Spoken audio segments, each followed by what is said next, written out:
Hey YouTube, welcome back to RCDiesel channel for part 2 on the 4020 clutch project.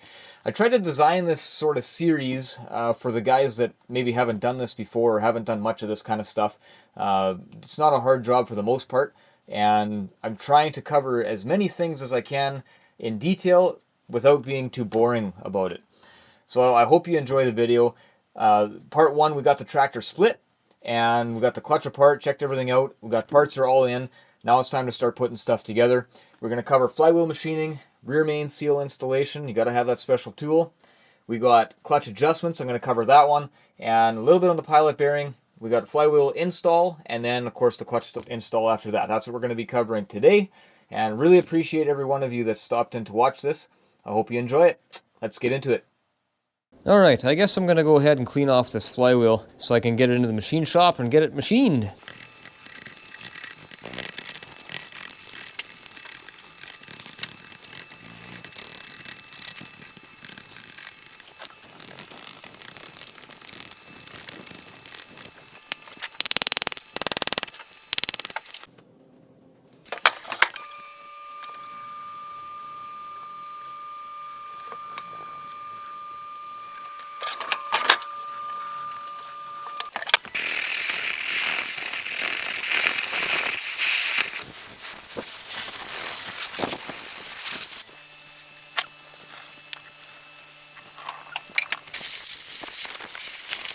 There, that is all cleaned up and ready to go to the machine shop.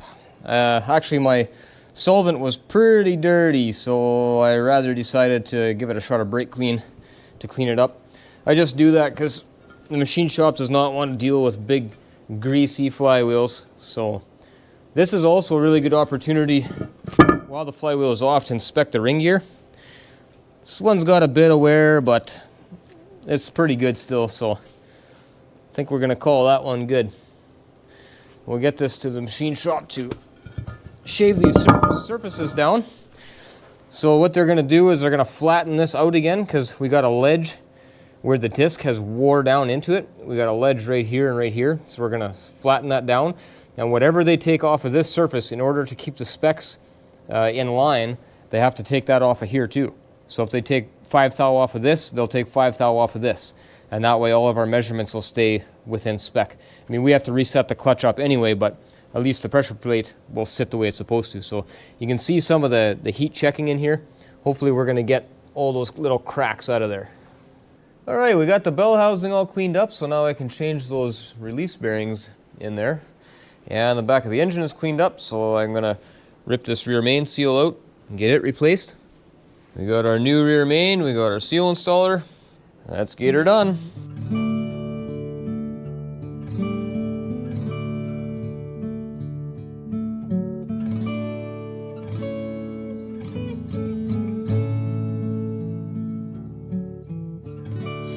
All right, that was easy. The old seal is out. There it is. Junk. All right, so in order to prepare this to install your new rear main seal, you want to take some emery cloth and run it all the way around the crank snout to get rid of all the old Loctite and everything else that's left over behind there, maybe some rust or small pits or that kind of thing. You want to make this nice and smooth if you can. And also up in here, all the way around on the outside of the seal as well. You want to get all the rust and oil and everything out of there. You want these to be nice and clean of oil. No dust, no oil, no rust, no pits if you can help it. And the reason for that is because your new rear main seal has this green layer on the inside, and that is Loctite, and that is exactly to help it seal on your crank snout. So the outside of the seal is rubber, and that rubber engages obviously on the outside there, so there's no lubrication for these guys. They just go on dry. This is a two-piece seal put together into one, so it's a unitized seal, and you cannot install this without the proper seal installer. You'll always damage these seals or not get them set right, and they'll always start leaking. So you have to have the right tool to put these on. All right, so I'll show you how to put these seals in there. That's the first part of your seal install tool. Special machine part. Fits over top of those dowels, these dowels here. And then you bolt it right up. So let me screw this on.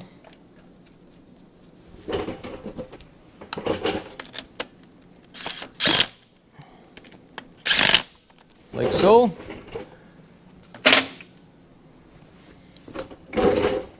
Now remember, this is all dry. This goes on dry, so there's our new seal. That's the inside. That's the outside. The outside has the steel lip. Now the other side of that tool has this machine step, and that steel lip fits into that step. Makes a perfect fit, just like that. And that is machined to set the depth of the tool, as well as to set this gap in here. So this is going to sit on top of your pilot. Try and get that as sort of as straight as you can, like so. And then you take that other half of the driver and put them on there. And then this guy, he's going to make sure that that seal goes on nice and straight. So we're going to get our nut and our washer here, and we'll just turn this in, and that's acting like a press, and it's just going to slowly press that seal into place. Our washer, our nut. I kind of got you in the shadows there. I apologize for that. I do not have a good way to situate the camera. And the light that I need to do this too. Oh, this is damaged or what? There we go. Don't have the greatest lighting in the shop, and right where we're working we have a couple of burnt out ones. Okay, so you want to do this fairly slow and just monitor the situation as you're going. Okay, so now we just made contact right in here. Starting to press it right in now. And you're just going to go until that tool bottoms out in here.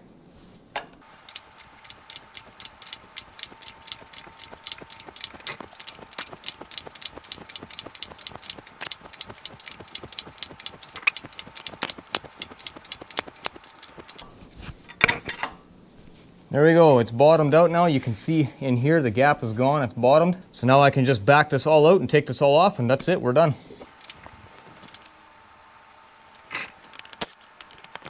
So the end result is we've got the perfect gap, the perfect alignment, everything is straight, the seal is set the right amount of depth into there, and that should never leak, or at least not for a long, long time.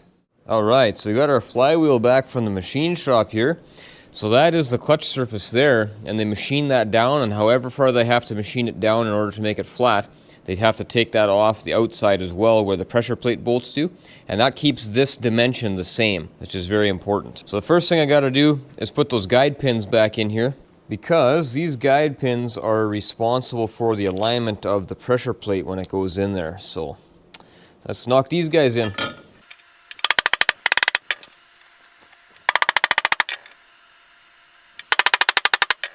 Okay, that should do that part.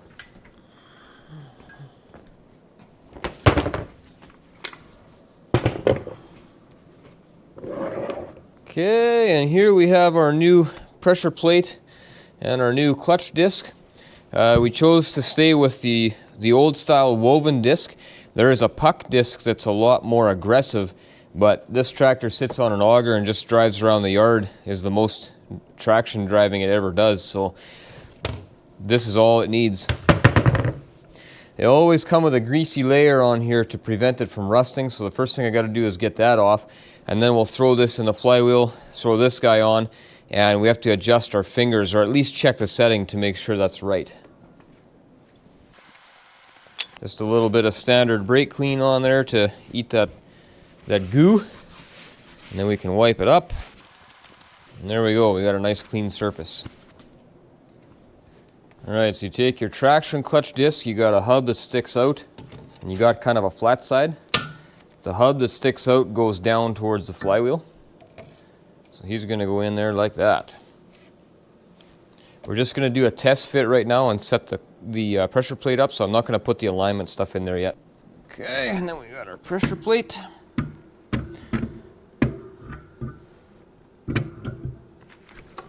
Just going to go in there like so.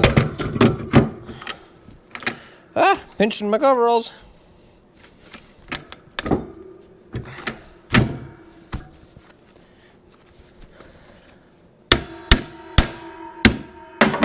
Yep, Okay, now I'll throw my bolts in and suck this down. I've got a bad alignment on 2 of these bolts. There's 3. Oh yeah, my pins aren't even in there all the way.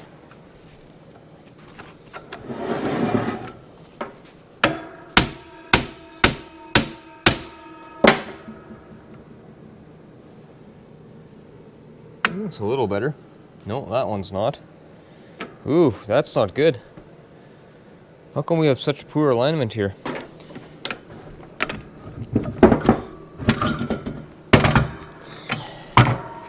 Just gonna give it a half a turn here and see if I can get it to line up better on one of the other placements.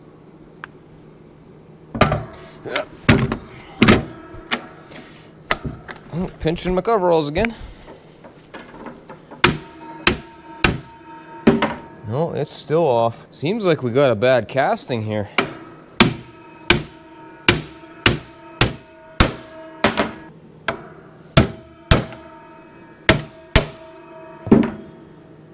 Woo! It's gonna work. Just had to force it a little bit, I guess. Okay, let's see if we can get our bolts in here. Again, I'm not gonna put the locking tabs on these bolts yet because I have to take this all apart after I check it and adjust it so I can bolt the flywheel back on. Because those flywheel bolts are in the center and there's no access to them with that clutch disc in the way. Now the bolts are all going in. It's a good sign. I guess we got the alignment good enough. I'm missing one. There it is. You can see those fingers moving as I load it up.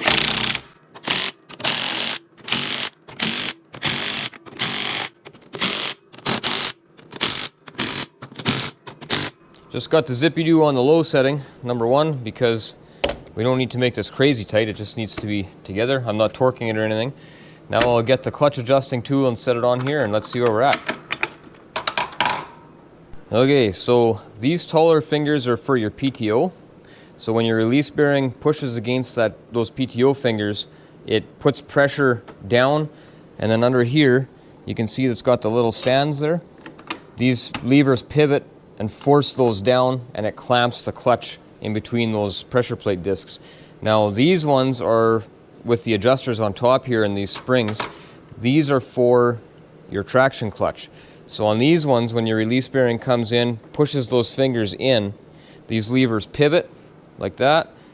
They pull up on these rods, and what that does is inside there, it lifts that bottom pressure plate up against the spring. You can see that spring in there. It lifts that pressure plate up against the spring, and that thereby releases the clutch because your traction clutch is spring applied and then uses pressure to release it, and your PTO clutch is the other way. It's pressure applied and then the springs kick it back out into neutral when you release your lever. That is the clutch adjusting tool for these. It works on a whole bunch of different tractors. You can see them there, GDE61. There are other ways of measuring this, but I just bought the tool because it's the easiest thing. I've had this for many years. So this is your adjustment for your traction clutch, and your adjustment for the PTO is here. And so the idea is you take it and you set it in and spread it across like so. And this traction clutch one right here, that finger should be touching the bottom of that gauge, and as you can see, we're a long ways off, so that needs a lot of adjustment. We're a 1/4 of an inch gap there.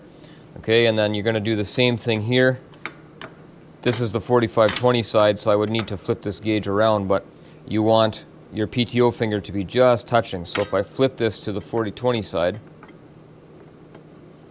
we're a little high. The gauge won't sit flat, so this needs to get dropped down a little bit.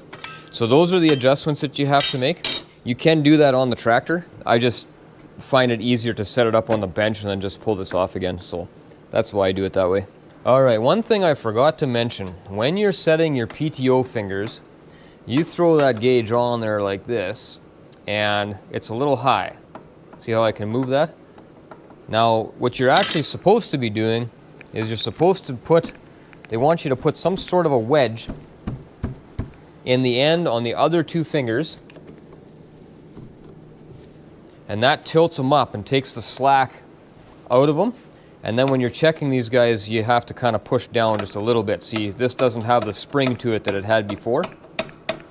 And if I take these out, now it's springy. See that? So you're supposed to have your wedges in here.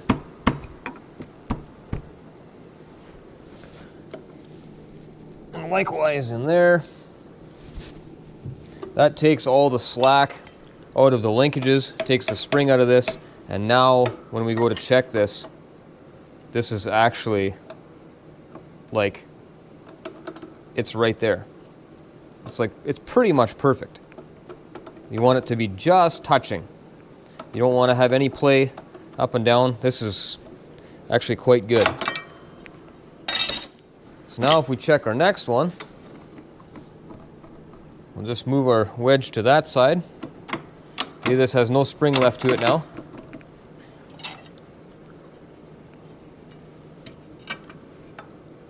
Ooh, this one's going to be hard to check the way they've machined this.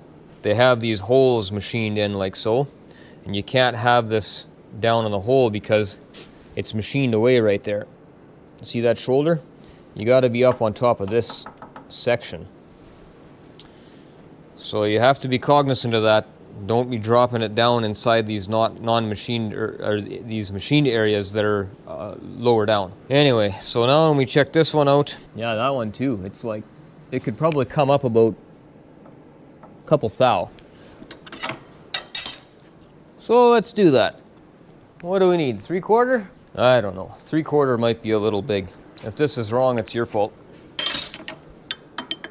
Okay, 3/4 works, but I need a really thin wrench.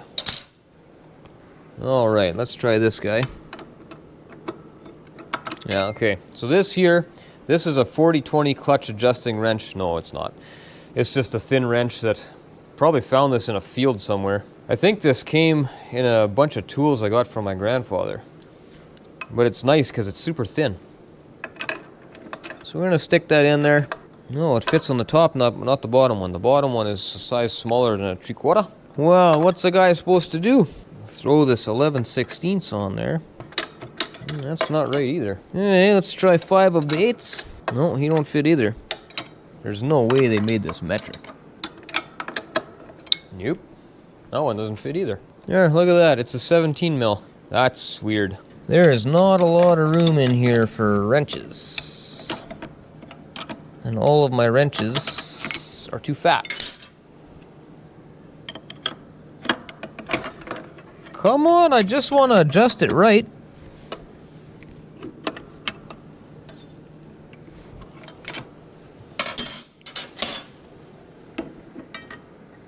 That's what we want right there. Okay, so I've got these PTO ones all set up now. Those are the hard ones. Next is the traction clutch, and it's way off, so I got to adjust that on these. You adjust it the same way, just you don't need the wedges because it already has a spring to bring it down and it's spring applied. So right now it's in the applied position. We just want to level these fingers out. That's the reason why you have to make this adjustment, is because that release bearing comes in and hits against these. You want a nice square contact. You don't want one finger pushing more than the other, otherwise you have more pressure on this side of the clutch than on this side, and that will allow it to slip easier. You want a very consistent linear pressure all the way across there. The second thing is you only have so and so much movement of those release bearings, so you want these fingers set up so that your clutch linkage is not at the max or the minimum of the adjustment to be able to contact and make it work right. So that's why we have to adjust those. All right, I got another super thin wrench here that looks like it was laying in the field for 100 years. These are double nutted, so you need a really thin wrench to get on them. I've got a feeling this is going to have to get adjusted a long ways here, so. Okay, let's bring this up.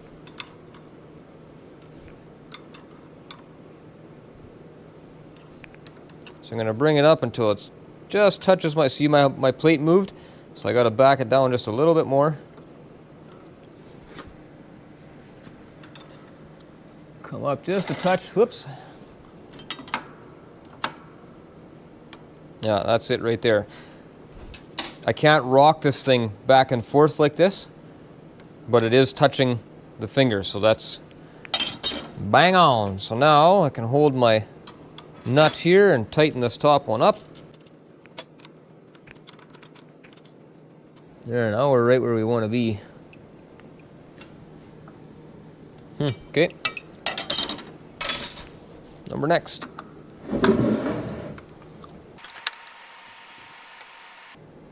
It's right there.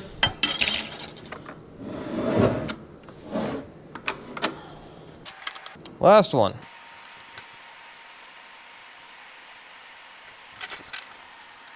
Beauty. Nailed it. All right, now I can pull this back apart again and bolt the flywheel onto the tractor. Now, I want to talk to you about... Well, that's interesting. You see what I'm seeing there? Can you look inside that pilot hole? You can see where the end of the shaft has been wearing into the crank and left a little button there, but it's not in the center. Yeah, it's not in the center. I don't know if you can tell that that's off center or not, but it's not in the center of that hole. It's like down at the bottom of the pilot hole. That is from this shaft bumping up against there. How can that not be in the center of the hole? This is interesting. Don't think I've ever seen that before. Okay, I had to take the pilot bearing out of there anyway because I'm putting a new one in. So it turns out that shaft was not rubbing the crank. I was wondering how that thing was getting in there that far, because the pilot bearing should stop that from happening. But anyway, turns out it was just a bunch of junk in behind there, making it look like it was rubbing. And the reason why it was offset was because that junk was loose, so it could move around a little bit. Fooled me! So, back to what we were talking about before. You see how that flange is kind of rusty a little bit? I mean, it's fairly smooth, but it's kind of rusty. Okay, I don't have an actual clock in here, so we'll have to use the thermometer. See that right there? That is time. Take a little bit of that and clean up this surface on here and these bolt holes. Make those threads nice and clean so that when we torque this flywheel on here, it sits flat without any stuff in between there, and we'll get a nice even torque on our flywheel bolts because our threads are clean. Perfect. Okay, I'm going to use a die grinder with a roll-lock disc, and you want to be a little careful on there because, guys, lots of them do not like these because they take metal off. You can gouge this, and that's not what you want. You want it flat. All right, so you're not coming in here guns blazing and just leaning into this thing. That's not what we're doing. You want to get that guy on there, find a nice angle, and you just want to lightly scuff it along as you're going, and just lightly pull that rust off of there. You don't want to go dig it into there and make this look like a machined surface of some sort. It's not what we're after, guys. We just want to get the rust off. You know, it comes off pretty easy. You don't have to put all kinds of pressure on it. Okay, let's go. So we got a little brake clean, whoop, and a thread chaser. Thread chaser is usually a little nicer for stuff like this because an actual tap will take metal off, and we don't want to do that. We just want to clean it. So it has those little grooves in there, and those are for catching the gunk as you thread that in. But we want to clean it too, so I'm going to take a little brake clean, squirt it in the hole. I'm going to thread this guy in here, put some brake clean on him too. And we're just going to thread that thing through there until it bottoms out against the backstop, or the backside there. Come back out, and then drop it on the ground. I'm just going to hit that with a little bit of brake clean. Blow it dry inside there. Alright, let's have a look. There we go, we got a nice clean thread there now. I'm going to do the same thing to all of these. Now keep in mind on a 40-20, those holes go right into the crankcase. So that brake clean that I just sprayed in there, that winds up down in your pan. And that's bad. Brake clean is bad for lubrication, and that's oil's job. So you do a rear main seal like that, you want to change your oil right away.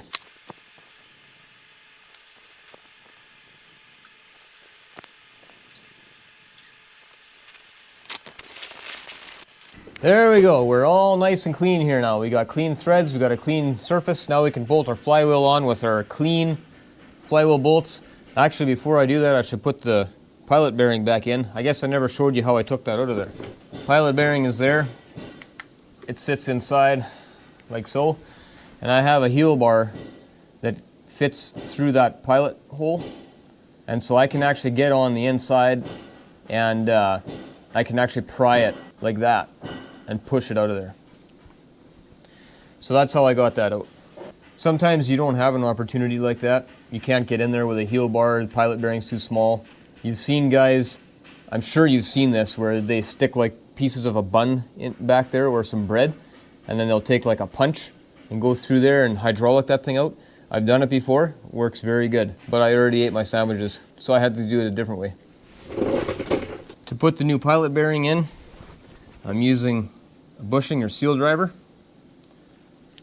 just like that, and I can push them in there. So let's get that bearing started. Whoop! Oh, now I got the scuzz on it. All right, let's get this thing started here. You don't ever want to hit a bearing with a hammer, but if you do, wherever it's the tightest, whether it's the inside race or the outside race, that's where you want to hit it. In this case, it's a press fit on the outside race, so when you hit it, you want to hit the outside race, not the inside, because otherwise you're jamming the inside race against the balls, and then the balls against the outside race, and that bearing will never last. In a case like this, where this doesn't actually turn, it's just basically a bushing, that's fine. I shouldn't say that. This does turn, but only when you push the clutch in. Anyway, if it's a press fit on the inside race, then you want to use a socket or something over top of there where you can hammer on the socket, and the socket will only put pressure on the inside race then. Hope that makes sense. In this case, I'm using that driver, which the outside of that is going to push on the outside of here. So then it actually works pretty good. Whoop, except my washer. You can see how that's wobbling there. My washer here is interfering with that. It doesn't fit through that hole, so I have to take the washer off. Otherwise, that washer would be jamming against the inside race, and the inside race would be jamming against the balls. The balls would be jamming against the outside race, and that's just exactly what I said not to do. There, now it sits on there nice and flat. So now we can put our hammer it in there, and it'll go on the pressure will go to the outside race. A little more. There we go. All right, now we're ready to hang our flywheel up, and it's got those nice dowels on there. So we should be able to set this on the dowels and push it in like that. Whew. Now the dowels will hold that while I put my flywheel bolts in. And because those go straight through, I'm going to be putting some Loctite on here to help not only hold the bolts but also to seal them. Seal the threads so that you don't have oil getting through there.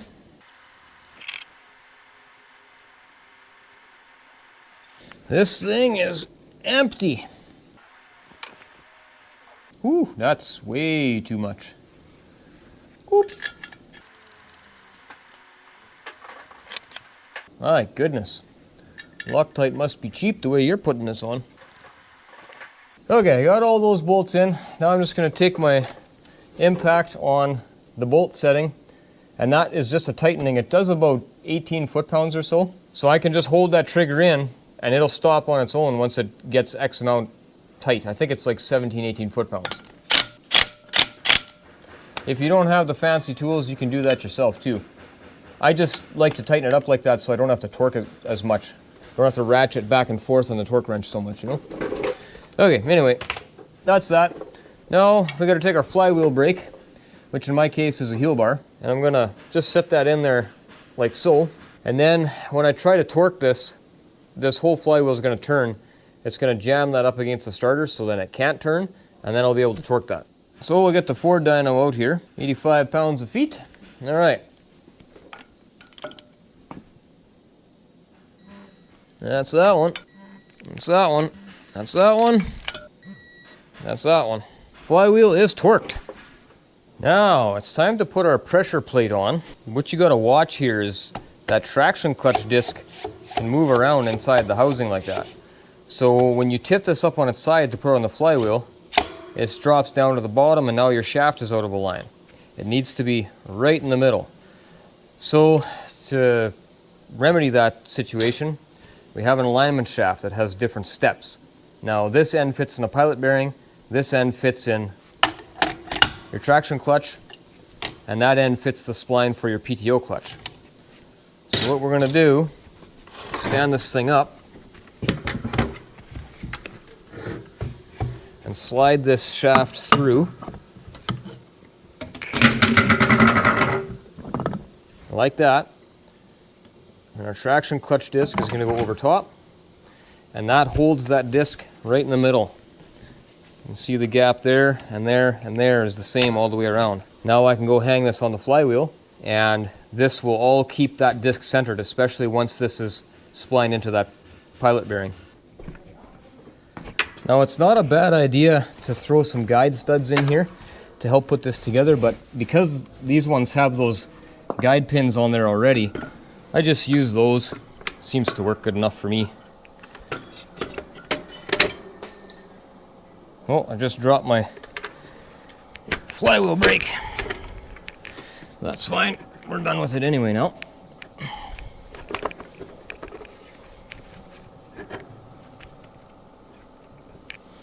Alright, need some bolts now. Yeah, so looking at this, we got the same problem as before where they don't quite want to line up in the right spots here, so I'm going to have to hammer that in so that those guide pins can turn this where it needs to be. It's like when the PTO side of it was assembled, they assembled it off just a touch, and it needs to be, I don't know, released or something. The pressure released to get it all lined up, but there shouldn't be any pressure on that PTO disc right now, but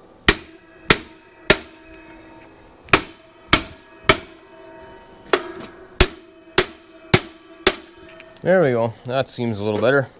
Okay, I just checked my box and they did not give me new locking tabs with this clutch, so I will reuse the old ones.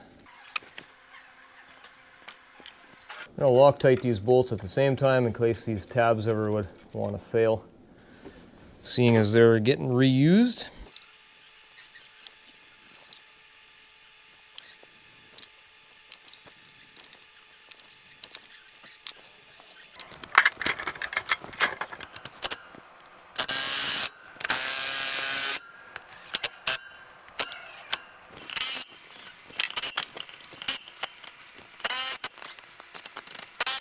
Alright, now we'll put our flywheel lock back on there again, seeing as I knocked it off before. And these ones, they want 35 pounds of feet on the old 3/8 Ford dyno.